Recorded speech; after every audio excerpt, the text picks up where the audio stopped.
Sometimes dreams come true, don't they? Everyone used to tell me, "No, I don't think so, you're just a dreamer." But I always remained confident and thought, slowly, patience. We'll see what he does.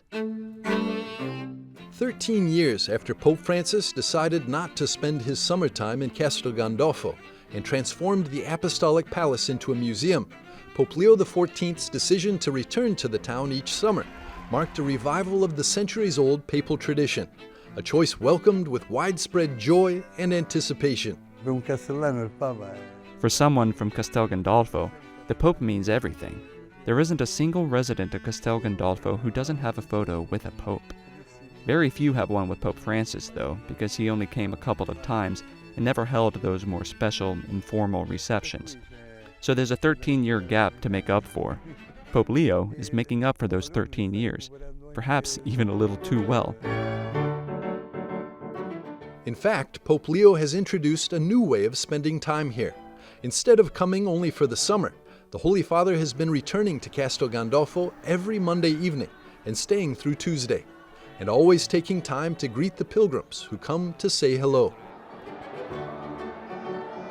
He has also chosen to move back into the Apostolic Palace, the traditional residence of his predecessors, rather than staying at Villa Barberini in the heart of the Papal Gardens, where he spent the early months of his pontificate. For us, the people of Castel Gandolfo, it's a great joy because the palace was closed for 13 years. Throughout Pope Francis's entire pontificate, it remained closed. For us, it's an immense joy because we've always lived alongside the popes. With Pope Leo's return, the story of Castel Gandolfo continues. Proprio quest'anno festeggiamo I 400 anni. This year we are celebrating the 400th anniversary of the Pope's first holiday, because Urban VIII came here and stayed from the 10th of May to the 20th of May, 1626. So it is truly a place rich in history. Quindi è proprio un luogo carico di storia. The Papal Palace itself encloses within its walls the memory of 4 centuries of history, including the more painful chapters of the 20th century. È stato un luogo di It also became a place of refuge, especially during the Second World War, when Pope Pius XII gave shelter to some 12,000 refugees. 86 years old, Fausto D'Angelo remembers those days very well. Born here in Castel Gandolfo, his father, a shoemaker, opened a workshop opposite the Papal Palace back in 1923. During the Second World War, he was the one to urge the Pope to open the gates of the Pontifical Villas to those fleeing the conflict. As neutral Vatican territory, the villas were not only protected from attack during the war, but also became a safe haven for thousands of civilians. Io mi ricordo, ero piccolo, dormivamo nella stanza degli svizzeri, dormivamo con... I remember it well.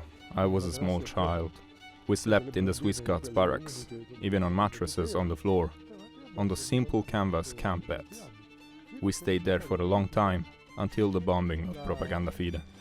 Il bombardamento di Propaganda Fides. The College of Propaganda Fide was mistakenly hit during a major Allied air raid on February 10, 1944. German forces had established strategic positions in the surrounding hills south of Rome, making the area a target as the Allies sought to disrupt enemy supply lines. Despite the papal residence's extraterritorial status, the bombing destroyed the college and devastated the surrounding area. Nearly 500 local civilians were killed. La Propaganda Fides, c'è stato un bombardamento e da lì noi abbiamo visto tutti... The bombing of Propaganda Fide happened right before our eyes, and we saw everything that followed. The rescue efforts, the wounded being brought in, even into the Apostolic Palace itself. It was a remarkable gesture by the Holy See to shelter the people of Castel Gandolfo, and to this day the townspeople remain deeply grateful for it. I castellani per questo le sono molto riconoscenti. The palace has witnessed the history of many popes over the last 400 years. The same is true for the families of Castel Gandolfo, who share a deep bond with the pontiffs and with this place, rich in countless memorable moments. The popes chose this place, and we followed along.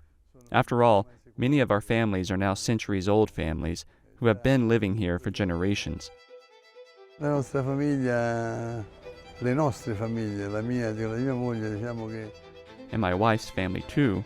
have had businesses here since around 1870, passed down from great-grandparents to grandparents to parents. Now, it is our turn to carry it on. We have already prepared our children as well, and then our grandchildren will decide what they want to do. Poi decideranno i nipoti quello che vorranno fare.